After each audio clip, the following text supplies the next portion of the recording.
Joining us in the Ukraine Today studio is Stefan Romaniw. He's the chair of the Australian Federation of Ukrainian Organisations. Welcome. Thank you for coming in. So first of all, I'd like to talk about the Australia-Ukrainian Chamber of Commerce.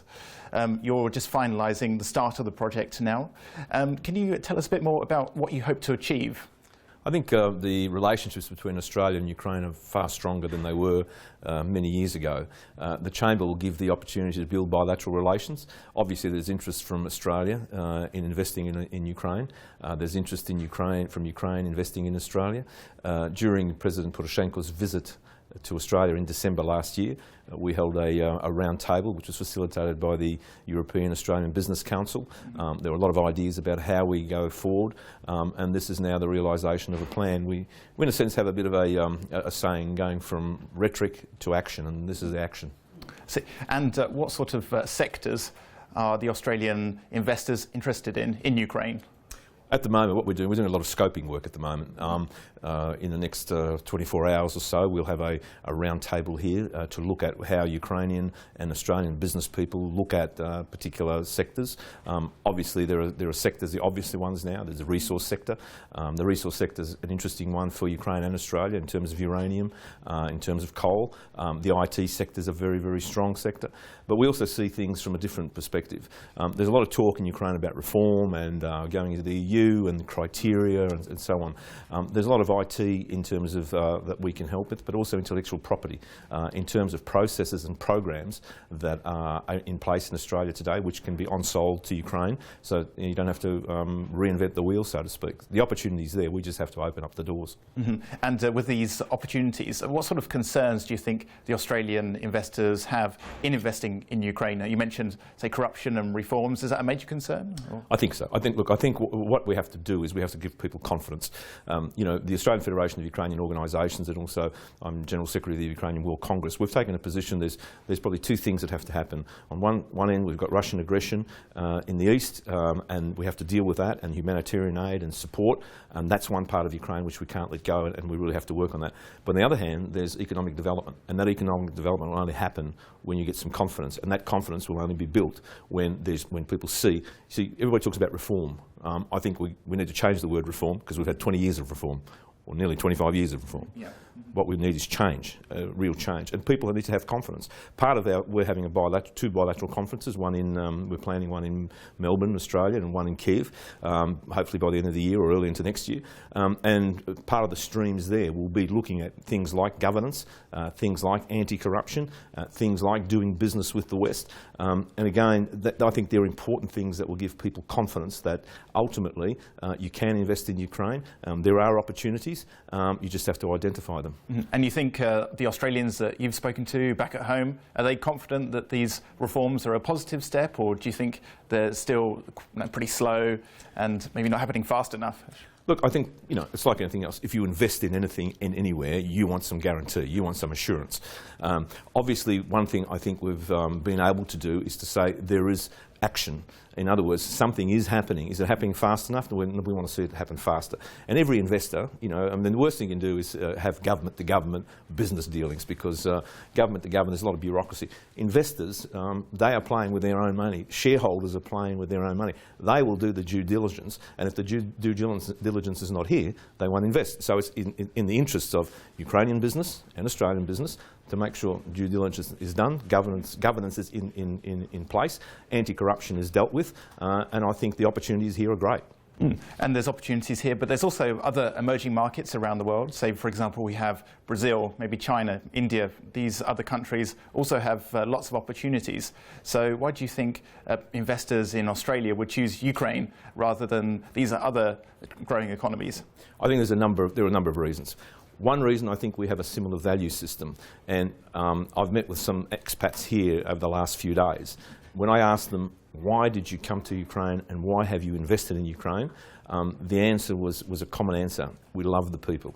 We love forget the system, we love the people. The people are hardworking, they want to achieve things, and they are similar to us. And I think one of the things that we have in common is we have a common value system. And that common value system came through, I think, after MH17, has come through with the Russian aggression. People want to live a normal life, and Ukrainians and Australians, what do they want? They want democracy, they want sovereignty, they want to be able to have a normal life. So there are a lot of things that bring us together, and I think when we look at the future, there are going to be greater opportunities. Mm-hmm.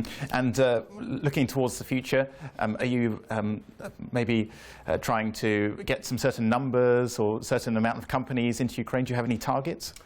Look, in terms of targets, what we have to do is we have to sell the product. It's like anything. I mean, it's a marketing exercise. Why does anybody from Ukraine want to invest in Australia, and why is Australia?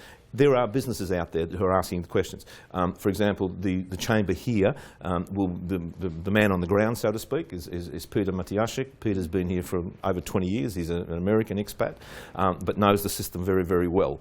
We'll have Peter Schmigel, who will chair he'll be in Sydney, but he'll chair the chamber. We have Christina Krolska, who is also working with us, who's working on the Sydney side of things. So we've got people who are going to get out there and sell the product. If they can sell the product, they'll pick up the business. I mean, you know, we have to also understand in business, as I said before, people invest their own money. So therefore, you have to have something for them. What we found, since we've put out a media release even this week, we've already got people ringing and saying, it's great, we've always wanted to be able to do something, what can we do, how can we do things? I think the other thing that's important is we have the support of the Australian government. And in terms of, for example, the ambassador here, Doug Trappett, who's the Australian ambassador, he's also supportive of this. And I think what we'll be able to do is we're very keen on forming the right partnerships. If we can get the right partnerships in here, in government, in the consular corps and in business, we'll have a great product. I see.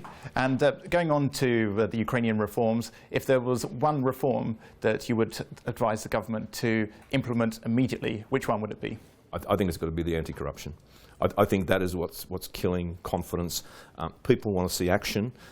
You know, we've had a range of governments who've always said, you know, the first thing we're going to deal with is corruption. Mm-hmm. And that's why I said, you know, we start talking about reforms, we really need change. We need the government to show that the issue of corruption is being dealt with in a serious way. Unless that happens, you know, it's a spiral effect. A lot of things won't work, and I think it's critical. See. And also, as well as corruption, we have inter-government relations, and I read an interesting report recently about, it was this report actually, about Ukraine. It dropped the lawsuit against Australia over plain packaging of tobacco laws.